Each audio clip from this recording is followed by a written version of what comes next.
فيلمنا بيبدأ مع شخص اسمه بيبي اللي بيكون راكب مع الأشخاص دي اللي بينزلوا من العربية وبيروحوا البنك، وبيفضل بيبي قاعد هادي، لكن فجأة بيتجنن وبيسمع أغاني وبيعمل حركات غريبة، وبيفضل مستني الناس اللي معاه اللي بيسرقوا البنك وبيطلعوا يركبوا معاه العربية. وبنعرف إن بيبي سواق محترف وبيحصل مطاردة بينه وبين الشرطة، لكنه بيقدر يهرب منهم. بعدها بنلاقي بيبي طالع من مبنى وحاطط السماعات في ودنه وبيكون رايق جدا وبيسمع أغاني، وبعدها بيروح كافيه وبيطلب 4 قهوة وبيروح المكان اللي بيتجمع فيه مع العصابة. وبنعرف إن دوج هو رئيس العصابة. وبنشوف بيبي وهو قاعد لوحده ساكت، وبيكون جريس مش طايق بيبي بسبب انه بياخد فلوس زيهم من غير ما يعمل حاجة غير السواقة. بعدها بينزل دوج مع بيبي وبيديله فلوس قليلة عن نصيبه في العملية، وبيبي قال له ان المهمة الجاية اخر مهمة ليه معاه. وبيروح بيبي البيت وبنعرف ان ابوه متبنيه اللي بيكون اسمه جوزيف، وبيبي بيحط الفلوس مع اخواتهم، وجوزيف بيسأله عن مصدر الفلوس دي، لكن بيبي قال له انها اخر مرة وهيبطل. وبنشوف مسجل مع بيبي وبنعرف انه كان بيسجل كل الاجتماعات بتاع العصابة، وبنعرف انه بياخد اجزاء من التسجيلات ويعمل بيهم اغاني وبيحتفظ بيها مع اغاني كتير عملها قبل كده. وبنشوف شريف بيفكره بحادثة عملها مع عيلته وهو صغير، وبيبي قاعد في كافيه بتعدي عليه بنت وبتغني وبيسجل صوتها، وبنعرف انها اول يوم شغل ليها، وبيتعرفوا على بعض واسمها ديبورا. بعدها بيعرفها انه بيشتغل سواق، وبيرجع البيت وبيكون فرحان وبيجيله تليفون وبيعرف ان في مهمة جديدة، فبيروح. ودوج بيعرفه على العصابة الجديدة، وبتكون العصابة متضايقة منه بسبب غموضه، ودوج بيعرفهم انه عنده مشكلة في ودنه بسبب حادثة عملها وهو صغير. وبعدها باديس بيسأل عن عدد المهمات اللي عملها، ودوج بيقول له انه مدوخ الشرطة وراه، وانه مرة سرق عربيتي وكان فيها حاجات مهمة وما كانش يعرف اهميتها فتخلص منها، وبيسدد تمنها من المهمات اللي بيعملها. بعدها دوج بيشرح لهم العملية الجديدة، وبيروحوا المكان العملية وبيلبسوا الأقنعة وبينزلوا من العربية، وبيبي بيفضل مستنيهم زي كل مرة. وهم راجعين بيبي بيشوف واحد العصابة قتلته وبيحس بتأنيب الضمير، وبعدها بتحصل مطاردة بينه وبين الشرطة لكنه بيقدر يهرب منهم، وبيروح لمكان الاجتماع علشان يديله الفلوس، ودوج بيقول له انه عندي كلمته وبيديله نصيبه، وكده سددت الدين اللي عليك.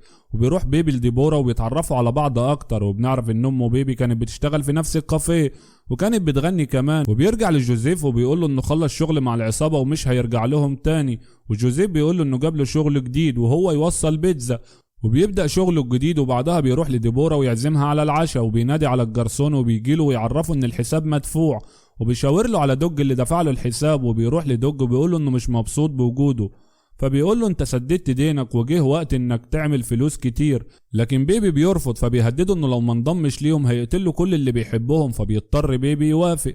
وتاني يوم بنشوف دوج مستني بيبي وبيروح للمكان، وبيقول لبيبي انه يدخل علشان يعرف عدد الكاميرات والحراس، وبيقول له خد ابن اخويا معاك علشان محدش يشك فيك. وبيدخل بيبي المكان وبيعرف كل اللي طلبوا منه دوج، وبيروح للصرافة وبيسألها هتكون موجودة من 9 ل5 بكرة لأنه بيكون خايف عليها، فبتقول له هبقى موجودة. وبيرجع بيبي لدوج وبيعرفه المعلومات اللي هو عايزها، وبيتصل بديبورا بيقول لها انه رجع شغله القديم وبيطلب منها يسافروا لأي مكان بعيد، فبتوافق. وبيروح بيبي المكان العصابة، وبيكون بودي بيتعامل مع بيبي كويس، لكن باديس بيكون متضايق منه.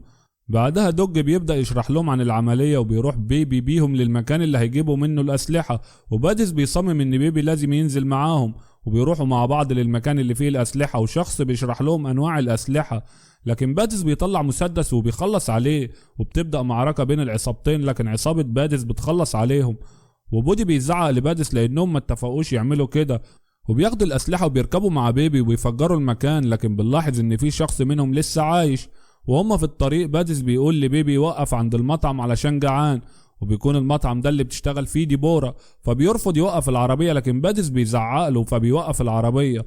وديبورا بتشوف بيبي وبتكون مستغربة، وبيقعد معاهم بيبي وبيكون عامل نفسه ما يعرفش ديبورا، وبتيجي تحط لهم الاكل، لكن باديس بيحس انه بيبي يعرف ديبورا، ولما بيسألوا عليها بيقولوا انه ما يعرفهاش.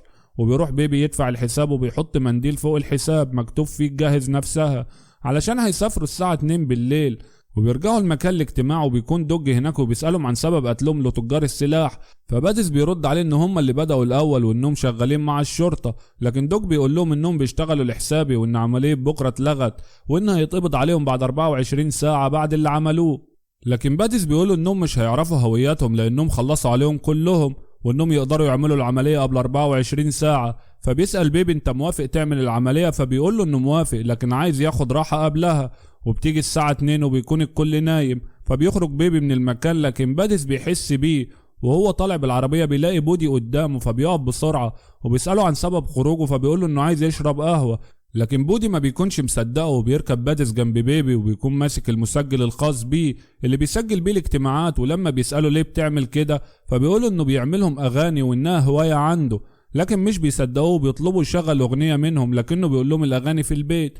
فبيضربوا بادس في وشه وبيغمى عليه، وبيفوق وبيلاقي كل الشرايط على الترابيزة، وبيشغل شريط وبيصدقوه. ودوج بيشغل شريط تاني وبيطلع صوت ديبورا، وبيسألوا بادس ليه قلت انك ما تعرفهاش، فبيقول لهم انه ما قالش ليها حاجة ولا لجوزيف. بعدها دوج قال لهم رجعوا بيبي البيت وانا هجيب سواق تاني للمهمة. لكن بيبي بيرفض وما بيقدرش يروح لديبورا. وتاني يوم بيروح المكان المهمة، وبينزل بودي ومراته للمكان، وبيروح بادس وبيبي للمكان من ورا. وبينزل بادس وبيفضل بيبي في العربية، وبتيجي الموظفة اللي شافها امبارح علشان تدخل المكان، فبيطلب منها ما تدخلش، فبتقلق من كلامه وبتروح تنادي للشرطي علشان تعرف فيه ايه.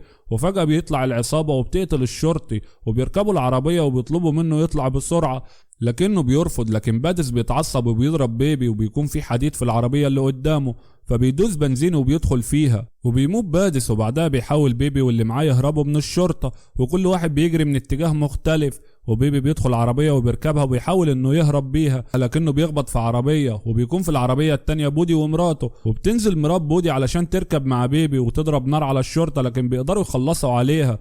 وبودي بيحاول يقتل بيبي لانه السبب، لكنه بيقدر يهرب منه، وبيلاقي عربية في طريقه فبياخدها من صاحبتها وبيديها شنطتها وبيمشي. ولما بيروح بيلاقي جوزيف مرمي على الارض، وبياخد الفلوس وبيقول لجوزيف احنا لازم نمشي من هنا. وبيتصل بديبورا وبيرد عليه واحد وبيقول له ديبورا مشغولة، وبياخد جوزيف وبيركبه العربية وبيوديه دار رعاية، وبيسجل صوته وبيطلب ان حد يهتم بيه، وبيقول لهم على الحاجات اللي جوزيف بيحبها. وبيروح المطعم وبينادي على ديبورا، لكن بترفض تطلع له. وبينزل بيبي، لكن بيلاقي بودي مستنيه جوه، وقبل ما يقتل ديبورا بيدخل شرطي عليهم.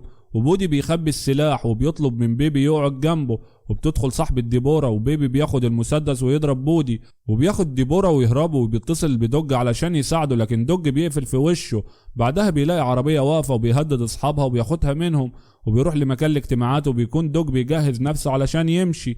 وبيبي بيطلب منه شريط اللي متسجل باسم والدته، وبيوافق دوج لما بيشوف ان ديبورا معاه، وبيوافق يديله الشريط.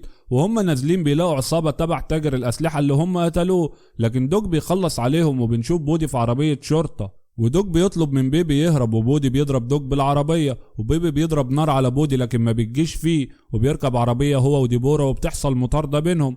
وبيحاول بيبي يوقع عربية بودي من الجراج، وفعلا بيوقعها، لكن بيكون بودي طلع من العربية وبيضرب رصاص جنب ودان بيبي وعايز يقتل ديبورا قدامه. لكن ديبورا بتضربه بحديدة والسلاح بيقع منه، وقبل ما يضربها بيبي بيضربه بالنار وبيقع من المبنى. وديبورا بتسوق وبتكون مشغلة أغنية بصوت والدته، وبتقابلهم الشرطة وبتكون هتهرب، لكن بيبي بيرفض وبيسلم نفسه. وفي المحكمة كل الشهود بتقول كلام في صالحه، وبتحكم عليه ب5 سنين بس. وطول المدة كانت ديبورا بتبعت له جوابات. وبنعرف ان اسم بيبي الحقيقي مايلز، وبعدها بيطلع من السجن وبيرجع لحبيبته. ولحد هنا بينتهي فيلمنا. لو حابب تشوفنا تاني اعمل اشتراك في القناة، وما تنساش تعمل لايك للفيديو، واشوفك الفيديو الجاي. سلام يا قمر.